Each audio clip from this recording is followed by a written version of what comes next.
hello लोगोफोर नोंथांमोनखौ आंनि मिनि ब्लगाव फिन खेबसेबाव बरायफिननाय थालायबाय नै मामिना पार्सेल सफैदों थ' मा ड्रेस नोंथांमोना नायलांबाय थादो गावनो बख'नो नागिरदोंमोनलाय दे बैथिं थांलाय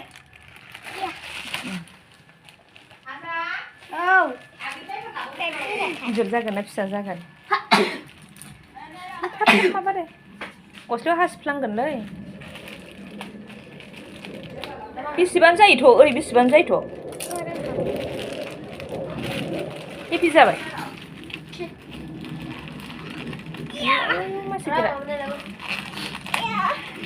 हाबाय फ्लिपकार्टनिफ्राय आरो ना सोर अर्डार खालामनाय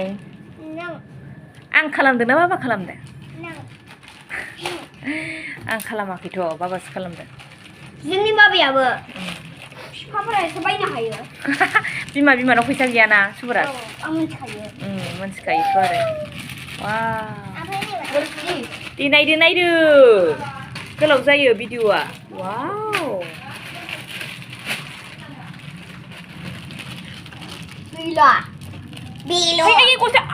गस्लायाव हाफ्लांगोन बिदि नङा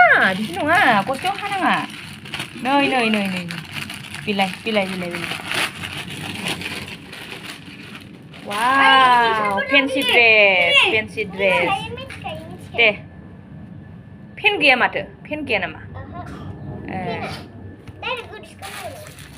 वाव आं सानदों फेनबो दं नामा सानदों आङो ओमफ्राय बियो मा र'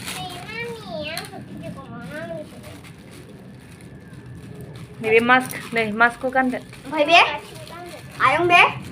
इन्जेक्सन हाबा बिदि माबाबाय थानांला दे मामि दे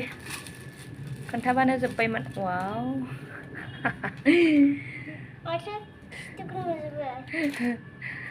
ओमफ्राय गाहायनिखौ मा गाननांगोनलाय दा जल्दी करो दे जायोना ना फिसाद्राय जायो इलाय आयै ग्रोब हाय सोर भगबान मास्क गानदो दे मास्क ओमफ्राय बेखौ नायदो दे ओइ गाबो दे जल्दी गोलाव जायो भिडिअ'आ फेन्सि ड्रेस कम्पिटिसनाव नै बेखौ मायाव पेरेन्टस डेआव ना पेरेन्टस डेआव गाननांगौ मोसानांगौ